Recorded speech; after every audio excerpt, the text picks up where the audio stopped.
او شیعاګانو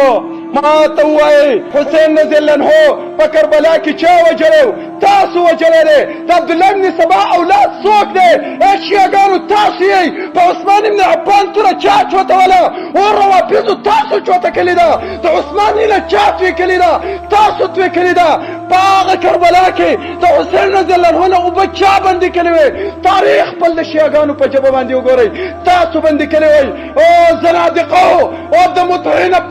پیداواره د حسین قاتلانم تاسو یئ یزید په باره کې فتوی مه لګوئ که حسین وجلی دی عبیدالله بن زیاد ملعون وجلی دی یزید رحمه الله هغه حسین نه دی وجلی ها د یزید په باره کې به دومره ووایو له حسنات و سیئات ښه اعمال هم شته غلط اعمال هم شته لیکن کم د کفر نسبت چې تاسو یزید ابن معاویه ته کوئ هغه ګورې کافر نه و په دې خبره باندې دا خو دا تاسو ماتم چې کوئ دا د الله عذاب دی چې په تاسو باندې مسلط کړی دی په تاسو دا قسم خلک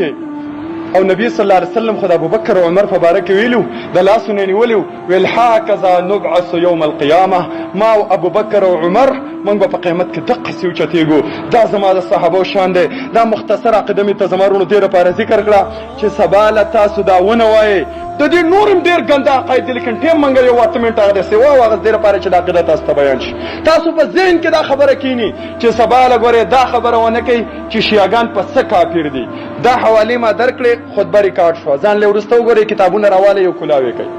په خپله وګورئ که حواله غلطه وه صفحه او جیل غلط و دا زما سر دی او دا زما بدن دی توره راوړه یو خون مې تبخلی د سر د دې تن نه جدا کړه دومره درته ویلی شم لیکن کتابونه وګورئ دا حوالې وګورئ دا عقاید د دې وګورئ د هغې نه پس بیا په خپله فتوا ولګوئ چې شیعاګان مسلمانان دي او که کافر ځکه په تېره خطبه کې مونږ ویلي کم سړی چې شیعه ته مسلمان وایي دام زندیق دی دام کافر دی دا مرتد عن الاسلام دی دا د سره نه په الله باندې ایمان راوړونکی نه دی څوک که د شیعاګانو سپورټر دی څوک که د شیعاګانو مرسته کوي څوک چې ورسره محبت ساتي دام خلیصترین کافر دی ابو جهل به الله وبخي فرعون به الله وبخي لیکن د دې زمانې شیعاګان الله نه بخي